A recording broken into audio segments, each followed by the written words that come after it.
Karwar urban cooperative ಬ್ಯಾಂಕಿನ ಪರವಾನಗಿಯನ್ನ ರದ್ದುಗೊಳಿಸಲಾಗಿದೆ ಎಂದು ರಿಸರ್ವ್ ಬ್ಯಾಂಕ್ ಪ್ರಕಟಣೆ ನೀಡಿದ ಬೆನ್ನಲ್ಲೇ ಗುರುವಾರ ಬ್ಯಾಂಕಿನ ಗ್ರಾಹಕರು ಬ್ಯಾಂಕ್ಗೆ ಮುತ್ತಿಗೆ ಹಾಕಿ ಠೇವಣಿಯಲ್ಲಿಟ್ಟ ತಮ್ಮ ಹಣವನ್ನ ಮರಳಿ ನೀಡುವಂತೆ ಆಗ್ರಹಿಸಿದ್ದಾರೆ. ಬ್ಯಾಂಕ್ನ ಸಿಬ್ಬಂದಿಗಳ ಜೊತೆ ವಾಗ್ವಾದ ನಡೆಸಿದ ಗ್ರಾಹಕರು ತಮ್ಮ ಜೊತೆ ಪೊಲೀಸ್ ಠಾಣೆಗೆ ಬರುವಂತೆ ಒತ್ತಾಯಿಸಿ ಪ್ರತಿಭಟಿಸಿದ್ದು, ನಂತರ ಪೊಲೀಸ್ ಠಾಣೆಗೆ ತೆರಳಿ ದೂರು ದಾಖಲಿಸಿಕೊಳ್ಳುವಂತೆ ಆಗ್ರಹಿಸಿದ್ದಾರೆ. ಇದಕ್ಕೂ ಮುನ್ನ ಸುದ್ದಿಗಾರರ ಜೊತೆ ಮಾತನಾಡಿದ ಬ್ಯಾಂಕ್ ಗ್ರಾಹಕರು, ಭವಿಷ್ಯದ ನಿರೀಕ್ಷೆಯಲ್ಲಿ ಮಕ್ಕಳ ವಿವಾಹ, ವಿದ್ಯಾಭ್ಯಾಸಕ್ಕಾಗಿ ಈ ಬ್ಯಾಂಕ್ನ ನಂಬಿ ಹಣವಿಟ್ಟು ಮೋಸ ಹೋಗಿದ್ದೇವೆ ಎಂದು ಅಳಲು ತೋಡಿಕೊಂಡಿದ್ದಾರೆ.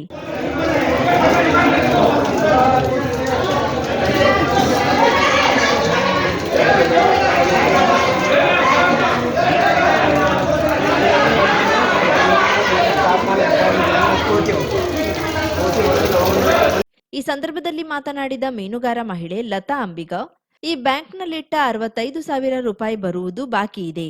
ನಾವು ಬ್ಯಾಂಕ್ ಮೇಲೆ ವಿಶ್ವಾಸ ಇಟ್ಟ ಹಣ ಕಳೆದ 1 ವರ್ಷದಿಂದ ಹಣ ಇಂದು ನಾಳೆ ನೀಡುತ್ತೇವೆ ಎಂದು ಓಡಾಡಿಸುತ್ತಿದ್ದಾರೆ. ನಮಗೆ ಹೊಡೆದರೂ ಪರವಾಗಿಲ್ಲ, ಇಂದು ಬ್ಯಾಂಕ್ ಬಿಟ್ಟು ಕದಲುವುದಿಲ್ಲ. ನಮ್ಮ ಹಣ ತೆಗೆದುಕೊಂಡು 3 ಅಂತಸ್ತಿನ ಮನೆ ಕಟ್ಟಿಕೊಂಡು ಈಗ ಕಳ್ಳರಂತೆ ಅಡಗಿಕೊಂಡಿದ್ದಾರೆ ಎಂದು ಆರೋಪಿಸಿದ್ದಾರೆ. 1 ವರ್ಷ ಆಯ್ತು ನಮ್ಗೆ, ಆದ್ರೂ ಸಹ ನಮ್ಗೆ ಮುಂದಿನ ತಿಂಗಳ ಬನ್ನಿ, ಮುಂದಿನ ಫಸ್ಟ್ ವೀಕಿಗೆ ಬನ್ನಿ, ಮುಂದಿನ ಫಸ್ಟ್ ವೀಕಿಗೆ ಬನ್ನಿ. ನಾ ಪೇಷಂಟು, ಆದ್ರೂ ಸಹ 100 ಸಲ ಬಂದಿದ್ದೀನಿ ಇವ್ರ ಬ್ಯಾಂಕಿನಲ್ಲಿ. ನಮ್ಗೆ ತುಂಬಾ ಕಷ್ಟ ಇದೆ. ನಮ್ಗೆ ಹಣ ಬೇಕೇ ಬೇಕು, ನಮ್ಗೆ ಹಣ ಕೊಡಿಸ್ಬೇಕು ಸರ್. ಹೋಗುದು ನಾವು ಇವತ್ತು ಬ್ಯಾಂಕಿನಿಂದ ಹೋಗುದಿಲ್ಲ, ನಾವು ಈ ಬ್ಯಾಂಕಲ್ಲೇ ಇರ್ತೇವೆ. ನಾವು ಬ್ಯಾಂಕಿಂದ ಹೋಗುದಿಲ್ಲ. ನಮ್ಗೆ ಯಾವ್ದು ಹೊಡೆದ್ರು ಪರವಾಗಿಲ್ಲ, ಫೋನ್ ಮಾಡಿದ್ರು ಪರವಾಗಿಲ್ಲ, ಏನೇ ಮಾಡಲಿ ನಮ್ಗೆ ಏನು ಬೇಕಾದ್ರೆ ನಮ್ಗೆ ಹಣ ಬೇಕು. ನಾವು ಬೇರೆ ಕಡೆಗೆಲ್ಲ ಹಣ ತಗೊಂಡು ನಾವು ಬಡ್ಡಿ ಹಣ ತಗೊಂಡು ಸಾಯಕ್ಕೆ ಬಿದ್ದೇವೆ. ನಾವು ನಮ್ಮ ಪರಿಸ್ಥಿತಿ ಏನೂ ಬೇಡ, ನಮ್ಗೆ ಹಣ ಬೇಕು. ನಾವು ಇವ್ರ ಹತ್ರ 1 ಲಕ್ಷ ರೂಪಾಯಿ ಹಣ ಬ್ಯಾಂಕಲ್ಲಿ ಲೋನ್ ತಗೊಂಡಿದ್ದೀನಿ 15 ವರ್ಷದ ಹಿಂದೆ. ಆವಾಗ ಕಟ್ಲಿಕ್ಕೆ ಆಗಲಿಲ್ಲ. 1,80,000 ರೂಪಾಯಿ ಬಡ್ಡಿ ಕಟ್ಟಿದ್ದೀನಿ. ನಮ್ಮನೆಗೆ ಇವರು 4-5 ಸಾವಿರ ಟೀಮ್ ಹೋಗಿದ್ದಾರೆ. ಈಗ ನೋಡಿ, ನಮ್ಮ ಹಣ ಕೊಡುವವ್ರು ಯಾರು ಇಲ್ಲ. ಈಗ ಯಾವ ಟೀಮು ಇಲ್ಲ, ಕಳ್ಳರು ನಮ್ಗೆ ಅಡಿಕೊಂಡಿದ್ದಾರೆ. ಇವರು ಒಬ್ರು ಬರ್ತಾ ಇಲ್ಲ ಬ್ಯಾಂಕಿಗೆ. ನಾವು ಬಂದಾಗ ಒಬ್ಬರಲ್ಲಿ 2 ಇರ್ತಾರೆ. ಶಶಿಕಲಾ ತಾಂಡೇಲ್ ಎನ್ನುವ ಬ್ಯಾಂಕ್ ಗ್ರಾಹಕಿ ಮಾತನಾಡಿ, ತಮ್ಮ ತಂದೆ ತಾಯಿ ಕಾಲದಿಂದಲೂ ಇದೇ ಬ್ಯಾಂಕ್ನಲ್ಲಿ ಹಣ ಇಟ್ಟಿದ್ದೇವೆ.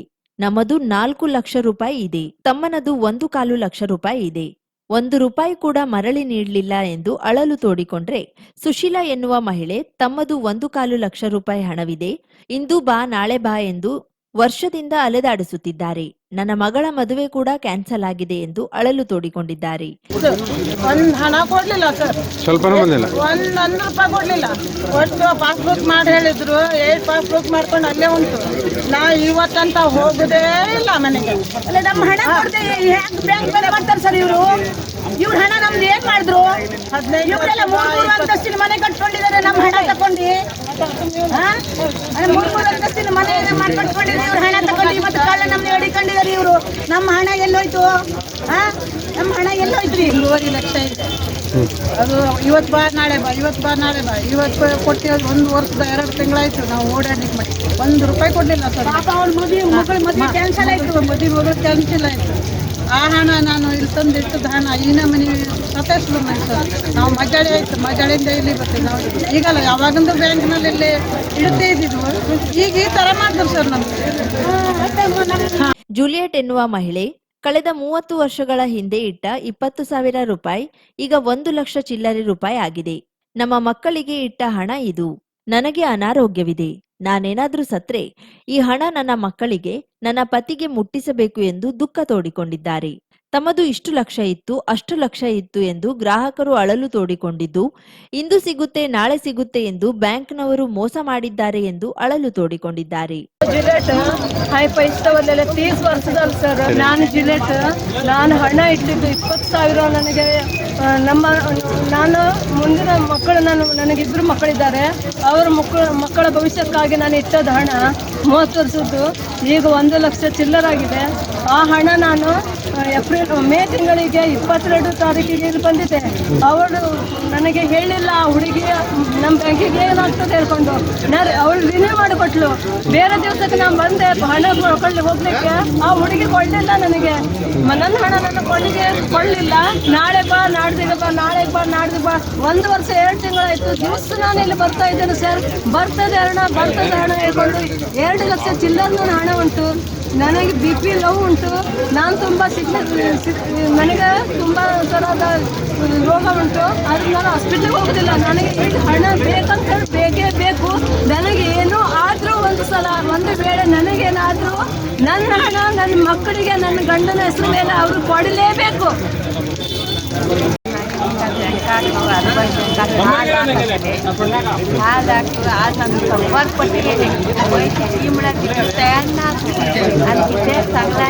मिळतले हे महिना मिळतले मुकाल महिना मिळतले म्हणून दिवस कट्टे असतो. काल दिवसा पळेला एक तास पहिले आज पळेला ವಿದ್ಯಾಧರ್ ಎಲ್ಲಿಂದ? ಒಂದು 5 ಲಕ್ಷ 4 ಏನು ಹೇಳ್ತಾರೆ 1 ರೂಪಾಯಿ ಕೊಡಲಿಲ್ಲ, ಹಣನೇ ಕೊಡಲಿಲ್ಲ. ಏನು ಮಾಡೋಕ್ಕೆ ಅವ್ರಿಗೆ ಸರ್? ನಮ್ಮ ಕಷ್ಟನೇ ನಾವು ಇದ್ದೇವೆ. ಎಷ್ಟು ಹಣ ಇದೆ ನಮ್ದು, ಏನು ಮಾಡಬೇಕಿತ್ತು? ಬಡ್ಡಿ ನೀವು ಎಲ್ಲಿಂದ ಬರೋದು? ಎಲ್ಲಿಂದ ಬಂದಿದ್ದು? ನಾವು ಇಲ್ಲಿ ಮುದುಗ. ಹೌದು. ಪೂರ್ತಿ ಹೆಸರು ನಿಮ್ಮದು? ಇದೇ ಹರಿಕಂತ.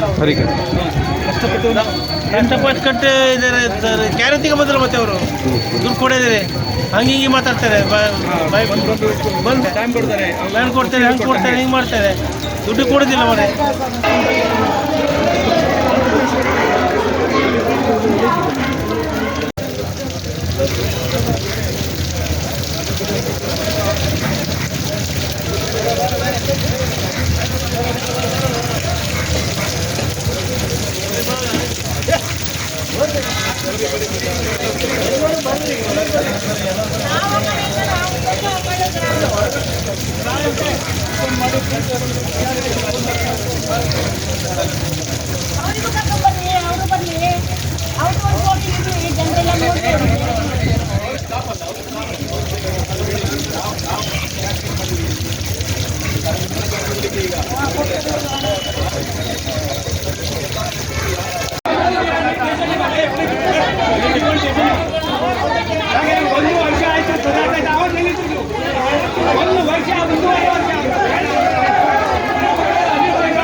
ಅಂಕೋಲಾ ರೋಟರಿ ಕ್ಲಬ್ನ ನೂತನ ಅಧ್ಯಕ್ಷರಾಗಿ ಸತೀಶ್ ಕುಮಾರ್ ಎನ್ ಮಹಾಲೆ ಹಾಗೂ ಕಾರ್ಯದರ್ಶಿಯಾಗಿ ಅನಿಲ್ ಕುಮಾರ್ ಎನ್ ನಾಯ್ಕ್ ಅಧಿಕಾರ ಸ್ವೀಕರಿಸಿದರು.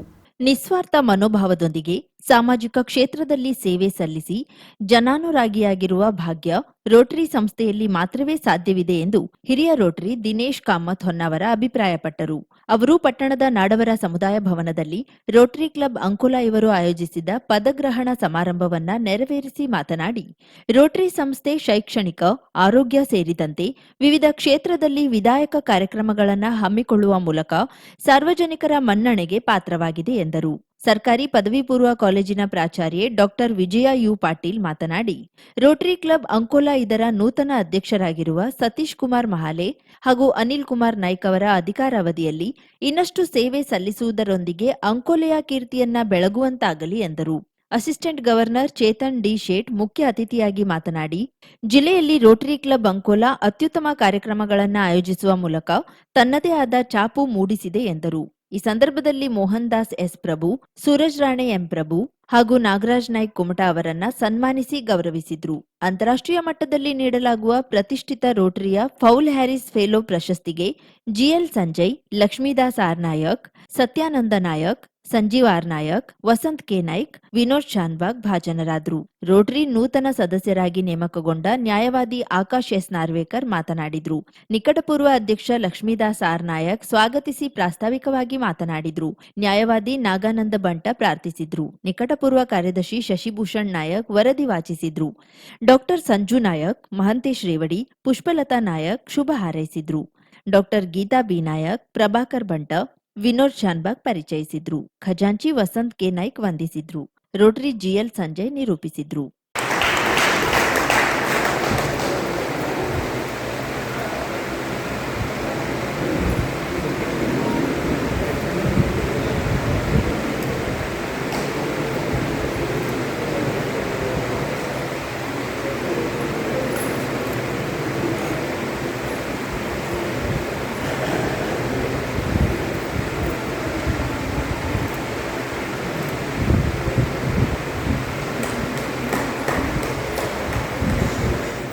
As president and vice president in various organizations at CC.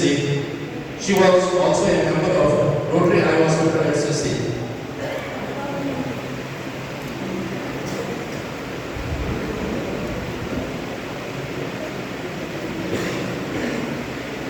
ಅರಣ್ಯ ಪ್ರದೇಶದಲ್ಲಿ ಜಾನುವಾರುಗಳಿಗೆ ಮೇಯಲು ಇರುವ ಅವಕಾಶವನ್ನ ನಿಷೇಧಿಸಿ ಕಾನೂನು ತರಲು ರಾಜ್ಯ ಅರಣ್ಯ ಸಚಿವರು ಹಿರಿಯ ಅರಣ್ಯ ಅಧಿಕಾರಿಗಳಿಗೆ ಸೂಚಿಸಿರುವುದು ಮೂರ್ಖತನ. ಈ ಜನವಿರೋಧಿ ಆದೇಶವನ್ನ ಕೂಡಲೇ ವಾಪಸ್ಸು ಪಡೆಯಬೇಕೆಂದು ಕರ್ನಾಟಕ ಪ್ರಾಂತ ರೈತ ಸಂಘದ ಉತ್ತರ ಕನ್ನಡ ಜಿಲ್ಲಾ ಸಮಿತಿ ಅಧ್ಯಕ್ಷ ಶಾಂತಾರಾಮ್ ನಾಯಕ್ ಒತ್ತಾಯಿಸಿದ್ದಾರೆ. ಗುರುವಾರ ಮಾಧ್ಯಮದ ಜೊತೆ ಮಾತನಾಡಿದ ಅವರು, ಜಾನುವಾರುಗಳಿಗೆ ಮೇಯಲು ಉತ್ತರ ಕನ್ನಡದಂತಹ ಗುಡ್ಡಗಾಡು ಜಿಲ್ಲೆಯಲ್ಲಿ ಗೋಮಾಳ ಭೂಮಿ ಮೀಸಲು ಬಹಳ ಅಲ್ಪ ಪ್ರಮಾಣದಲ್ಲಿದೆ. ಬಹಳಷ್ಟು ಗ್ರಾಮಗಳಲ್ಲಿ ಇಲ್ಲವೇ ಇಲ್ಲ. ಅಲ್ಲದೆ ಗೋಮಾಳ ಪ್ರದೇಶವನ್ನ ಬೇರೆ ಬೇರೆ ಸರ್ಕಾರದ ಯೋಜನೆಗಳಿಗೆ ಉಪಯೋಗಿಸಲಾಗಿದೆ. ಇಂತಹ ಪರಿಸ್ಥಿತಿಯಲ್ಲಿ ಗುಡ್ಡಗಾಡಿನಲ್ಲೇ ವಾಸ ಹಾಗೂ ಜಾನುವಾರುಗಳನ್ನ ಹಾಕಿಕೊಂಡು ಜೀವನ ಸಾಗಿಸುವ ಸಾವಿರಾರು ಬಡ ಕುಟುಂಬಗಳು ಉತ್ತರ ಕನ್ನಡ ಜಿಲ್ಲೆಯಲ್ಲಿದ್ದಾರೆ. ಗೌಳಿ, ಸಿದ್ದಿ, ಕುಣಬಿ, ಹಾಲಕ್ಕಿ ಮುಂತಾದ ಜನಾಂಗ ಅರಣ್ಯದಲ್ಲೇ ವಾಸ ಮಾಡುತ್ತಾರೆ. ಅರಣ್ಯದ ಕಿರು ಉತ್ಪನ್ನ ಬಳಸಲು ಗುಡ್ಡಗಾಡು ಜನರಿಗೆ ಅವಕಾಶ ಇದೆಯೋ ಹಾಗೆ ಜಾನುವಾರುಗಳನ್ನ ಮೇಯಿಸಲು ಅಧಿಕಾರ ಇದೆ. ಅರಣ್ಯ ಸಚಿವರಿಗೆ ತಪ್ಪು ತಿಳುವಳಿಕೆಯಿಂದ ಈ ರೀತಿ ಬಡ ಜನವಿರೋಧಿ ಆದೇಶ ಮಾಡಿದಂತೆ ತೋರುತ್ತದೆ. ಸರ್ಕಾರ ಏನಾದರೂ ಬೇರೆ ಬೇರೆ ನೆಪ ಇಟ್ಟುಕೊಂಡು ಜಾನುವಾರುಗಳಿಗೆ ಮೇಯಲು ಅರಣ್ಯ ಜಮೀನು ನಿಷೇಧ ಮಾಡಿದ್ರೆ ಕರ್ನಾಟಕ ಪ್ರಾಂತ ರೈತ ಸಂಘ ತೀವ್ರವಾಗಿ ಪ್ರತಿಭಟನೆ ಮಾಡಲಿದೆ ಎಂದು ಶಾಂತಾರಾಮ್ ನಾಯಕ್ ತಿಳಿಸಿದ್ದಾರೆ. ಇವತ್ತು ವಿಭಾಗದ ಜನ ಇವತ್ತು ಗುಡ್ಡಗಾಡಿನಲ್ಲೇ ವಾಸ ಮಾಡ್ತಾರೆ. ಅವರು ಅಲ್ಲೇ ಹಾಲಿನ ಉತ್ಪನ್ನವನ್ನು ಮಾಡಿ ಮಾರಾಟ ಮಾಡಿ ಇವತ್ತು ಬದುಕ್ತಾ ಇದ್ದಾರೆ. ಮತ್ತೆ ದನಕರುಗಳು ಮೇವು ಇವತ್ತು ಪ್ರಶ್ನೆ ತಲತಲಾಂತರಗಳಿಂದ ಇವತ್ತು ಅರಣ್ಯ ಜಮೀನಿನಲ್ಲಿ ಅವಲಂಬಿಸಿದ್ದಾರೆ. ಇವತ್ತು ಅರಣ್ಯ ಉತ್ಪನ್ನಗಳಿಗೆ ಏನು ಅವಕಾಶ ಇದೆಯೋ ಬಳಸಲಿಕ್ಕೆ, ಹಾಗೇನೆ ಅರಣ್ಯ ಪ್ರದೇಶಗಳಲ್ಲಿ ದನಕರುಗಳು ಇತರೆ ಜಾನುವಾರುಗಳು ಮೇಯಲಿಕ್ಕೂ ಸಹ ಹಕ್ಕಿರ್ತದೆ. ಯಾವುದೇ ಕಾನೂನಿನ ತೊಡಕು ಇರೋದಿಲ್ಲ. ಯಾವುದೋ ಒಂದು ನೆಪ ಮಾಡಿ ಇವತ್ತು ಅರಣ್ಯ ಸಚಿವರು ಈ ರೀತಿ ಅರಣ್ಯದೊಳಗೆ ಜಾನುವಾರುಗಳ ಮೇವು ಹೋಗುವುದನ್ನ ನಿಷೇಧ ಮಾಡಿರುವುದನ್ನ ಕರ್ನಾಟಕ ಪ್ರಾಂತ ರೈತ ಸಂಘ ತೀವ್ರವಾಗಿ ಇವತ್ತು ನಾವು ಖಂಡಿಸ್ತಾ ಇದ್ದೇವೆ. ರಾಜ್ಯ ಸರ್ಕಾರಕ್ಕೆ ಇವತ್ತು ಒತ್ತಾಯ ಮಾಡ್ತಾ ಇದ್ದೇವೆ. ಮಾನ್ಯ ಮುಖ್ಯಮಂತ್ರಿಗಳು ಒತ್ತಾಯ ಮಾಡ್ತೇವೆ. ಅರಣ್ಯ ಸಚಿವರೇನು ಸೂಚನೆ ಕೊಟ್ಟಿದ್ದಾರೆ, ಈ ಸೂಚನೆ ಕೂಡಲೇ ವಾಪಸ್ ಪಡೆಯಬೇಕು. ಇದನ್ನು ವಾಪಸ್ ಪಡೆದೇ ಇದ್ರೆ ಇವತ್ತು ಬಡ ರೈತರಿಗೆ, ಕೂಲಿಕರಿಗೆ ಆಗುವ ತೀವ್ರ ಅನ್ಯಾಯ ಮತ್ತು ಜಾನುವಾರುಗಳ ಸಾಕಾಣಿಕೆ ಮೇಲೆ ಆಗ್ತಾ ಇರುವಂತಹ ತೀವ್ರ ಹೊಡೆತ ಇವತ್ತು ಬೀಳಲಿಕ್ಕಿದೆ. ಹಾಗೆ ಇದನ್ನ ಹಿಂಪಡಲಿಕ್ಕೆ ಒತ್ತಾಯವನ್ನ ಕರ್ನಾಟಕ ಪ್ರಾಂತ ರೈತ ಸಂಘ ಆಗ್ರಹ ಮಾಡ್ತದೆ. ಇಲ್ಲದೆ ಮುಂದಿನ ದಿನಗಳಲ್ಲಿ ಹೋರಾಟವನ್ನ ಮಾಡಲಿಕ್ಕೆ ಸಿದ್ಧತೆ ಮಾಡಿಕೊಳ್ತದೆ. ಇವತ್ತು ಭಾಷೆ, ಸಾಹಿತ್ಯ ಮತ್ತು ಸಂಸ್ಕೃತಿ ಎನ್ನುವುದು ಜನರ ಆದ್ಯತೆಯಾಗಿ ಉಳಿದಿಲ್ಲ.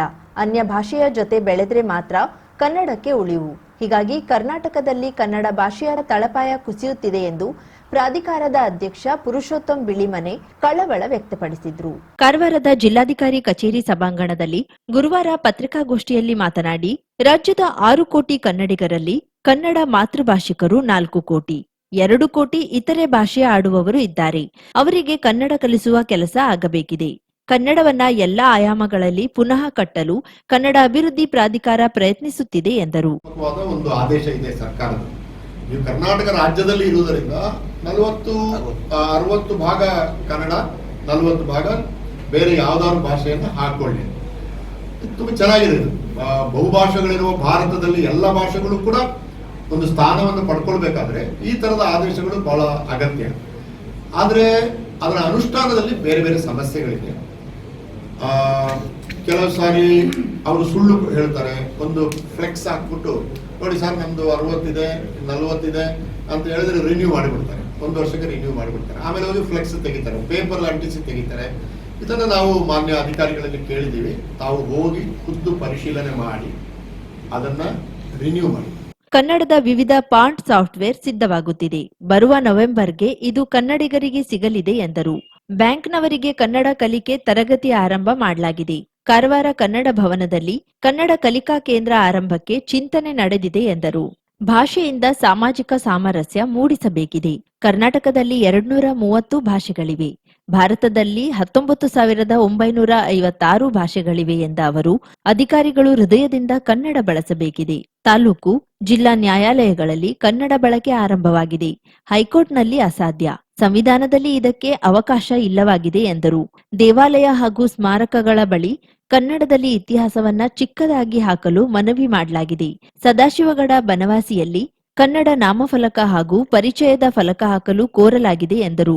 ತಮ್ಮಲ್ಲಿ ಬಹಳ ಜನ ಗೊತ್ತಿದೆ, ಗಡಿನಾಡು ಅಭಿವೃದ್ಧಿ ಪ್ರಾಧಿಕಾರ ಅಂತ ಇದೆ, ಕನ್ನಡ ಅಭಿವೃದ್ಧಿ ಪ್ರಾಧಿಕಾರ ಇದ್ದಾಗೆ. ಈಗ ಸರ್ಕಾರ ಗಡಿನಾಡು ಅಭಿವೃದ್ಧಿ ಪ್ರಾಧಿಕಾರವನ್ನ ಸಂಸ್ಕೃತಿ ಇಲಾಖೆಯಿಂದ ಬೇರ್ಪಡಿಸಿ ಯೋಜನಾ ಆಯೋಗದ ಅಡಿಯಲ್ಲಿ ತಂದಿದೆ. ಇದು ಒಂದು ಮುಖ್ಯ ಬೆಳವಣಿಗೆ. ಮತ್ತು ಯೋಜನಾ ಆಯೋಗದ ಅಡಿಯಲ್ಲಿ ತಂದ ಮೇಲೆ ಶ್ರೀ ಎಚ್ ಕೆ ಪಾಟೀಲ್ ರವರು ಅದನ್ನ ಚಾರ್ಜ್ ಕೊಟ್ಟಿದ್ದಾರೆ. ಆದ್ರಿಂದ ಗಡಿನಾಡು ಅಭಿವೃದ್ಧಿ ಪ್ರಾಧಿಕಾರಕ್ಕೆ ಈಗ ಒಬ್ಬರು ಮಂತ್ರಿಗಳು ಕೂಡ ಇದ್ದಾರೆ. ಯೋಜನಾ ಆಯೋಗದ ಅಡಿಯಲ್ಲಿ ಇರುವುದರಿಂದ ಅದಕ್ಕೆ ಹೆಚ್ಚಿನ ಅನುದಾನ ಕೂಡ ಸಿಗ್ತದೆ. ಕನ್ನಡ ಅಭಿವೃದ್ಧಿ ಪ್ರಾಧಿಕಾರ ಅವರನ್ನು ಸಂಪರ್ಕಿಸಿ ಇಲ್ಲಿಯ MLAಗಳು ಅಥವಾ ಲೋಕಸಭಾ ಸದಸ್ಯರು ಅವರನ್ನೆಲ್ಲ ನಾವು ಸಂಪರ್ಕಿಸಿ ಈ ವರ್ಷದ ಕೊನೆಯಲ್ಲಿ ಗಡಿನಾಡು ಉತ್ಸವ ಒಂದು ಕಾರವಾರ ಅಥವಾ ಇವರು ಹೇಳುವ ಜಾಗದಲ್ಲಿ ಆಗುವ ಒಂದು ಕೆಲಸದಲ್ಲಿ ನಾವು ತೊಡಗಿಸಿಕೊಳ್ತೇವೆ ಮತ್ತು ನನ್ನ ಒಳಮನಸ್ಸು ಹೇಳಿದಾಗೆ ಅದು ಆಗ್ತದೆ. ಗಡಿನಾಡು ಉತ್ಸವ ಕನ್ನಡ ಮಾಧ್ಯಮ ಶಾಲೆಗಳ ಪೈಕಿ ಶತಮಾನೋತ್ಸವ ಕಂಡ ಶಾಲೆಗಳನ್ನ ಮುಚ್ಚುತ್ತಿರುವ ಕಾರಣ ಭೂಮಿ ದಾನ ಕೊಟ್ಟವರು ವಾಪಸ್ ಪಡೆದು ಜಾಗ ಮಾರಾಟ ಮಾಡುತ್ತಿದ್ದಾರೆ. ಶಾಲೆಗಳಿಗೆ ಖಾತಾಪತ್ರ ಮಾಡಿಕೊಡುವಂತೆ ಜಿಲ್ಲಾಧಿಕಾರಿಗೆ ವಿನಂತಿಸಲಾಗಿದೆ ಎಂದು ಪ್ರಾಧಿಕಾರದ ಅಧ್ಯಕ್ಷರು ಹೇಳಿದ್ರು. ನಾಮಫಲಕ 60% ಕನ್ನಡ ಬಳಸಿ ಎಂದು ಸರ್ಕಾರದ ಆದೇಶ ಇದೆ. ಇದನ್ನ ಪಾಲಿಸಲು ಜಿಲ್ಲಾಧಿಕಾರಿಗೆ ಕೋರಿದ್ದೇವೆ ಎಂದರು. ಜಿಲ್ಲೆಯಲ್ಲಿ 3,000 ನಾಮಫಲಕ ಇದೆ. ಮಾಲೀಕರು ಫೋಟೋ ತಂದು ತೋರಿಸಿ ನಾಮಫಲಕ ರಿನಿವಲ್ ಮಾಡಬೇಕು. ಉತ್ತರ ಕನ್ನಡದಲ್ಲಿ 65% ನಾಮಫಲಕ ಕನ್ನಡದಲ್ಲಿವೆ. ಆಹಾರ ಪೊಟ್ಟಣಗಳಲ್ಲಿ ಕನ್ನಡ ಬಳಸಲು ಸೂಚಿಸಲಾಗಿದೆ. ಜಿಲ್ಲಾಧಿಕಾರಿ ಲಕ್ಷ್ಮೀಪ್ರಿಯಾ, ಸಿಇಒ ದಿಲೀಶ್ ಸಸಿ, ಪ್ರಾಧಿಕಾರದ ಸದಸ್ಯರು ಉಪಸ್ಥಿತರಿದ್ದರು. ಯಾಕೆ ಮುಚ್ಚಿವೆ, ಎಲ್ಲಿ ಮುಚ್ಚಿವೆ, ಆ ಮಾಹಿತಿಗಳು ಏನಿದೆ. ಈಗ ನಾವು ಪ್ರಾಧಿಕಾರ ಒಂದು ಯೋಜನೆಯನ್ನು ಕೈಗೆತ್ತಿಕೊಂಡಿದೆ. ಅದು ಏನು ಅಂತಂದ್ರೆ, ಈಗ SSLC ಅಲ್ಲಿ ಈ ವರ್ಷ ಮೊನ್ನೆ ಸುಮಾರು 4.5 ಲಕ್ಷ ವಿದ್ಯಾರ್ಥಿಗಳು ಕೂತಿದ್ದಾರೆ ಪರೀಕ್ಷೆಗೆ. ಅದರಲ್ಲಿ 1,62,000 ಮಕ್ಕಳು ಕನ್ನಡದಲ್ಲಿ ಫೇಲ್ ಆಗಿದೆ. ಇದು ಆಶ್ಚರ್ಯ. ಅಂದ್ರೆ ಸುಮಾರು 20% ಜನ ಇವತ್ತು ಕನ್ನಡದಲ್ಲಿ ಫೇಲ್ ಆಗ್ತಾರೆ. ಅದರಲ್ಲಿ ಇನ್ನೊಂದು ಇಂಟ್ರೆಸ್ಟಿಂಗ್ ಏನಂದ್ರೆ, ಉತ್ತರ ಕನ್ನಡ ಮತ್ತು ದಕ್ಷಿಣ ಕನ್ನಡ ಇಲ್ಲಿ ಬಹಳ ಜನಕ್ಕೆ ಮನೆ ಮಾತು ಕನ್ನಡ ಅಲ್ಲ. ದಕ್ಷಿಣ ಕನ್ನಡ ತುಳು ಮಾತಾಡ್ತಾರೆ, ಬ್ಯಾರಿ ಮಾತಾಡ್ತಾರೆ, ಕೊಂಕಣಿ ಮಾತಾಡ್ತಾರೆ, ಇಲ್ಲಿ ಗೌಡಿ ಮಾತಾಡ್ತಾರೆ. ಆದ್ರೆ ಕನ್ನಡ ಪರೀಕ್ಷೆ ಬರೆದು ಅದರಲ್ಲಿ ಪಾಸ್ ಪರ್ಸೆಂಟೇಜ್ ಹೇಳ್ತೀವಲ್ಲ, ಅದು ಚೆನ್ನಾಗಿ ಇದೆ. ಚೆನ್ನಾಗಿ ಪಾಸ್ ಆಗ್ತಾರೆ ಮಕ್ಕಳು. ಕನ್ನಡದಲ್ಲಿ ಫೇಲ್ ಆದವರ ಸಂಖ್ಯೆ ಈ ಕಡೆ ಕಡಿಮೆ ಇದೆ. ಆದ್ರೆ ಮಂಡ್ಯ, ಮೈಸೂರು ಮೊದಲಾದ ಕಡೆ ಮನೆ ಮಾತು ಕನ್ನಡ, ಆದ್ರೆ SSLC ಅಲ್ಲಿ ಫೈಲ್ ಆದವರ ಸಂಖ್ಯೆ ಕೂಡ ಜಾಸ್ತಿ. ಮೈಸೂರು 5ರಲ್ಲಿದೆ ಸರ್. BF ಆಗಿ ಆ ಬೇಲೂರಿಗೆ ಬಂದು ಹೋದ ನೆನಪನ್ನು ಶಾಶ್ವತವಾಗಿ ಉಳಿಯುವ ಹಾಗೆ ಅಕ್ಷರದಲ್ಲಿ ಸಂವಹನ ಮಾಡಬೇಕು ಅಂತ ನಾವು ಗಜೇಂದ್ರ ಸಿಂಗ್ ಶೆಖಾವತ್ ಹತ್ರ ಹೇಳಿದ್ರೆ ಸುಮಾರು 5,000 ಅಂತ ಮಾನ್ಯುಮೆಂಟ್ಗಳು ಕರ್ನಾಟಕದಾದ್ಯಂತ ಇದೆ. ಅವರಿಗೆ ಹೋಗಿದ್ದೇನೆ. ಇತರ ಐತಿಹಾಸಿಕ ಅಂದ್ರೆ ಸರಳವಾಗಿ ಹೇಳಬೇಕು ಅಂತಂದ್ರೆ ಕಾರವಾರ ಜಿಲ್ಲೆ ವಾಸಿ ಸ್ಥಾನಗಳಾದ್ದರಿಂದ ಹಿಂದಿಯಲ್ಲಿ ಇರಬಹುದು, ಬೇರೆ ಭಾಷೆ ಇರುವುದೇನು ಅಪರಾಧ ಅಲ್ಲ. ಆದ್ರೆ ಕನ್ನಡದಲ್ಲಿ ಇರಬೇಕು, ಯಾಕಂದ್ರೆ ಹೆಚ್ಚಿನವರು ಕನ್ನಡದವರು ಬರ್ತಾರೆ. ಅದನ್ನು ಒಪ್ಪಿಕೊಂಡಿದ್ದಾರೆ ಅವರು. ನಮ್ಮ ಪತ್ರ ವ್ಯವಹಾರ ನಡೀತಾ ಇದೆ. ಬಹುಶಃ ಸದ್ಯದಲ್ಲಿ ಅವರು ಕೂಡ ಕೆಲಸ ಆರಂಭ ಆಗ್ತದೆ. ತಯಾರು ಮಾಡಿದ್ದೇವೆ ಮಾನ್ಯ ಜಿಲ್ಲಾಧಿಕಾರಿಗಳ ನೇತೃತ್ವದಲ್ಲಿ. ಗ್ಲೋಬಲ್ ಹಾರ್ಟ್ ಫೌಂಡೇಶನ್ ಪುಣೆ ಹೃದ್ರೋಗಿಗಳಿಗೆ ಕಾರವಾರದಲ್ಲೇ ಚಿಕಿತ್ಸೆ ಲಭ್ಯ. ಬಹುಜನರ ಬೇಡಿಕೆಯ ಮೇರೆಗೆ ಕಳೆದ 25 ವರ್ಷಗಳಿಂದ ಸುಮಾರು 30,000 ಹೃದ್ರೋಗಿಗಳಿಗೆ ಚಿಕಿತ್ಸೆ ನೀಡಿದ ಪ್ರತಿಷ್ಠಿತ ಸಂಸ್ಥೆ ಪುಣೆಯ ಗ್ಲೋಬಲ್ ಹಾರ್ಟ್ ಫೌಂಡೇಶನ್ ವತಿಯಿಂದ ಹೃದಯ ಚಿಕಿತ್ಸಾ ಶಿಬಿರವು ನಡೆಯಲಿದೆ. ಇದೇ ಜುಲೈ 30 ಬುಧವಾರ ಮತ್ತು ಜುಲೈ 31 ಗುರುವಾರದಂದು ಕಾರವಾರದ ಹೋಟೆಲ್ ಪ್ರೀಮಿಯರ್ ರೆಸಿಡೆನ್ಸಿ 2ನೇ ಮಹಡಿಯಲ್ಲಿ ಬೆಳಿಗ್ಗೆ 6 ಗಂಟೆಯಿಂದ ಶಿಬಿರ ಆರಂಭವಾಗಲಿದೆ. ಮನೆ ಬಾಗಿಲಲ್ಲಿ ಚಿಕಿತ್ಸೆ ನೀಡಿ 3D ವ್ಯಾಸ್ಕ್ಯುಲರ್ ಟೆಕ್ ಮೂಲಕ ಸ್ಕ್ಯಾನಿಂಗ್, ಆಯುರ್ವೇದಿಕ ಔಷಧದಿಂದಲೇ ಹೃದಯ ಸಂಬಂಧಿ ಕಾಯಿಲೆ ನಿವಾರಣೆ, ಮಯೋಟ್ರಾಪ್ಸ್ XL ಔಷಧವೂ ಲಭ್ಯ. ಇದು ಕಾರವಾರದಲ್ಲಿ ನಡೆಯುವ 7ನೇ ವರ್ಷದ ಶಿಬಿರವಾಗಿದೆ. ಸೀಮಿತ ಜನರಿಗೆ ಮಾತ್ರ ಅವಕಾಶ ಲಭ್ಯವಾಗಲಿದ್ದು, ಇಂದೇ ನಿಮ್ಮ ಹೆಸರನ್ನ ನೋಂದಾಯಿಸಿಕೊಳ್ಳಿ. 50,000ಕ್ಕೂ ಅಧಿಕ ಸಬ್ಸ್ಕ್ರೈಬರ್ಸ್, 1.68 ಕೋಟಿಗೂ ಮೀರಿದ ವ್ಯೂಸ್. ಸುದ್ದಿಯೊಂದು 10 ಲಕ್ಷಕ್ಕೂ ಹೆಚ್ಚು ವ್ಯೂಸ್ ಕಂಡ ಹೆಗ್ಗಳಿಕೆ. ವಸ್ತುನಿಷ್ಠ ಮತ್ತು ಖಾತ್ರಿಯಾದ ವರದಿಗಾರಿಕೆ, ಉತ್ತರ ಕನ್ನಡದ ಅತಿ ಹೆಚ್ಚು ಸಬ್ಸ್ಕ್ರೈಬರ್ ಹೊಂದಿರುವ ಯೂಟ್ಯೂಬ್ ಚಾನೆಲ್ ಕರಾವಳಿ ಮುಂಜಾವು ಡಿಜಿಟಲ್ ವೀಕ್ಷಕರಿಗೆ ಧನ್ಯವಾದ. ಇನ್ಮುಂದೆ ಸುದ್ದಿಯಲ್ಲ ಮತ್ತಷ್ಟು ಸೊಗಸು. ನಿಮ್ಮಲ್ಲಿಯ ಸಭೆ ಸಮಾರಂಭ, ಅಂಗಡಿ ವ್ಯಾಪಾರ ಮಳಿಗೆಯ ಸಹಕಾರಿ ಸಂಸ್ಥೆಯ ಶುಭಾರಂಭದ ಕಾರ್ಯಕ್ರಮಗಳ ವಿಸ್ತೃತ ವಿಡಿಯೋ ಸುದ್ದಿ. ಸಂಪರ್ಕಿಸಿ ನಮ್ಮ ಕರಾವಳಿ ಮುಂಜಾವು ಡಿಜಿಟಲ್ ಪ್ರತಿನಿಧಿಗಳನ್ನ.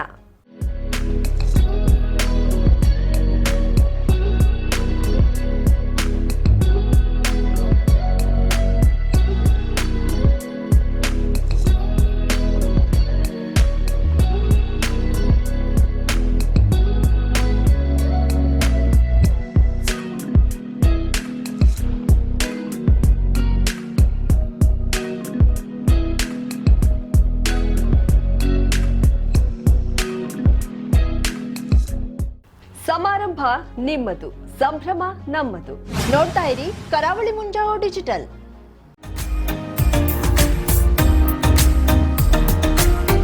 ಮಿಲನ್ ಎಂಟರ್ಪ್ರೈಸಸ್ ಬೃಹತ್ ಎಲೆಕ್ಟ್ರಾನಿಕ್ ಹಾಗೂ ಫರ್ನಿಚರ್ ಮಳಿಗೆ. ಉತ್ತರ ಕನ್ನಡ ಜಿಲ್ಲೆಯಲ್ಲೇ ಅತಿ ಹೆಚ್ಚು ಮಳಿಗೆಗಳನ್ನ ಹೊಂದಿರುವ, ಅತಿ ಹೆಚ್ಚು ಸಂತೃಪ್ತ ಗ್ರಾಹಕರನ್ನ ಹೊಂದಿರುವ ಮೂಲಕ ಹೆಗ್ಗಳಿಕೆಗೆ ಪಾತ್ರವಾಗಿರುವ ಏಕೈಕ ಸಂಸ್ಥೆ ಮಿಲನ್ ಎಂಟರ್ಪ್ರೈಸಸ್.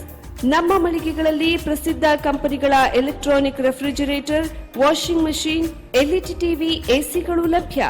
ಭಾರತದ ಕರಾವಳಿ ಹವಾಮಾನಕ್ಕೆ ಹೊಂದಿಕೊಳ್ಳುವ ನಂಬರ್ 1 ಬ್ರ್ಯಾಂಡ್ ಆದ ಗೋದ್ರೇಜ್ ಕಂಪನಿಯ ಕಪಾಟು, ಆಫೀಸ್ ಟೇಬಲ್, ಆಫೀಸ್ ಚೇರ್, ಬ್ಯಾಂಕ್ಗಳಿಗೆ ಹಾಗೂ ಚಿನ್ನದ ಅಂಗಡಿಗಳಿಗೆ ಬೇಕಾಗುವ ಸೇಫ್ ಲಾಕರ್ಗಳು ಅತಿ ಕಡಿಮೆ ಬೆಲೆಯಲ್ಲಿ ಲಭ್ಯವಿದೆ. Teak wood sofa set, wooden dining table ಹಾಗೂ ಗ್ರಾಹಕರಿಗೆ ಬೇಕಾಗುವ ಅಳತೆಯಲ್ಲಿ ನಿಮ್ಮ ಮನೆಗೆ ಹೊಂದಿಕೊಳ್ಳುವ ಹಾಗೆ ಫರ್ನಿಚರ್ ಗಳನ್ನ ಮಾಡಿಕೊಡಲಾಗುವುದು. ಕಸ್ಟಮೈಸ್ಡ್ ಕಿಚನ್, ವಾರ್ಡ್ರೋಬ್ ಗಳನ್ನ ಅತಿ ಹೆಚ್ಚು ವರ್ಷಗಳ ಕಾಲ ಬಾಳಿಕೆ ಬರುವ ಹಾಗೆ ವಾರಂಟಿಯೊಂದಿಗೆ ಮಾಡಿಕೊಡಲಾಗುವುದು. ನಮ್ಮಲ್ಲಿ ಡ್ಯೂರಾಫ್ಲೆಕ್ಸ್, ಗೋದ್ರೇಜ್ ಕಂಪನಿಯ memory foam mattress, orthopedic mattress, spring ಮ್ಯಾಟ್ರೆಸ್ಗಳು ಕಡಿಮೆ ಬೆಲೆಯಲ್ಲಿ ಲಭ್ಯ. ವಿವಿಧ ಕಂಪನಿಗಳ ನವೀನ ಮಾದರಿಯ ಮಿಕ್ಸರ್, ಗ್ರೈಂಡರ್, ಫ್ಯಾನ್, ಕುಕ್ಕರ್, ತವಾ, ಫ್ಲಾಸ್ಕ್, ಮೈಕ್ರೋ ಓವೆನ್ಗಳು ಲಭ್ಯವಿದೆ. 0% ಬಡ್ಡಿಯೊಂದಿಗೆ ಸ್ಥಳದಲ್ಲಿಯೇ ಬಜಾಜ್ ಫೈನಾನ್ಸ್ ನಿಂದ ಸಾಲ ಸೌಲಭ್ಯವಿದೆ. ಮಿಲನ್ ಎಂಟರ್ಪ್ರೈಸಸ್ ನಲ್ಲಿ ಖರೀದಿ ಮಾಡುವ ಗ್ರಾಹಕರಿಗೆ ಡಿಸ್ಕೌಂಟ್ ಮತ್ತು ಗಿಫ್ಟ್ ಜೊತೆಗೆ ಪ್ರತಿ 2,000 ರೂಪಾಯಿಗಳ ಖರೀದಿಗೆ ಒಂದು ಬಂಪರ್ ಲಕ್ಕಿ ಡ್ರಾ ಕೂಪನ್ ನೀಡಲಾಗುವುದು. ಈ ಲಕ್ಕಿ ಡ್ರಾನಲ್ಲಿ 7 ಲಕ್ಷದವರೆಗೆ ಬಹುಮಾನ ಗೆಲ್ಲುವ ಅವಕಾಶ ನಿಮ್ಮದಾಗಿರುತ್ತದೆ. ಲಕ್ಕಿ ಡ್ರಾದಲ್ಲಿ 1 ಕಾರ್, 2 ಬೈಕ್ ಮತ್ತು ರೆಫ್ರಿಜರೇಟರ್, ವಾಷಿಂಗ್ ಮಷೀನ್ ಸೇರಿದಂತೆ 30 ಲಕ್ಕಿ ಗ್ರಾಹಕರಿಗೆ ಬಹುಮಾನ ಗೆಲ್ಲುವ ಅವಕಾಶ. ಗ್ರಾಹಕರ ಸಂತೃಪ್ತಿಗೆ ನಮ್ಮ ಮೊದಲ ಆದ್ಯತೆ ಎನ್ನುವುದು ಮಿಲನ್ ಎಂಟರ್ಪ್ರೈಸಸ್ ನ ವಾಕ್ಯ. ಉತ್ತರ ಕನ್ನಡ ಜಿಲ್ಲೆಯ ನಮ್ಮ ಶೋರೂಮ್ಗಳಾದ old Mahalakshmi super market, Mulla stop ಹತ್ತಿರ, ಕಾಜುಬಾಗ್, ಕಾರವಾರ, ಅಗ್ರಿಕಲ್ಚರ್ ಆಫೀಸ್ ಎದುರುಗಡೆ, ಮಾಸ್ತಿಕಟ್ಟೆ ರೋಡ್, ಹೊನ್ನಾವರ, ಸೀಮಾ ಕಾಂಪ್ಲೆಕ್ಸ್ ಹತ್ತಿರ, Moni Basti main road, Bhatkal, Indian bank ಎದುರು, CP Bazar road, Sirsi, JS building, JN road, Dandeli, KS building, Motikeri road, Haliyal. ಇಲ್ಲಿಗೆ ತಪ್ಪದೇ ಭೇಟಿ ನೀಡಿ ಸಂತೃಪ್ತರಾಗಿ.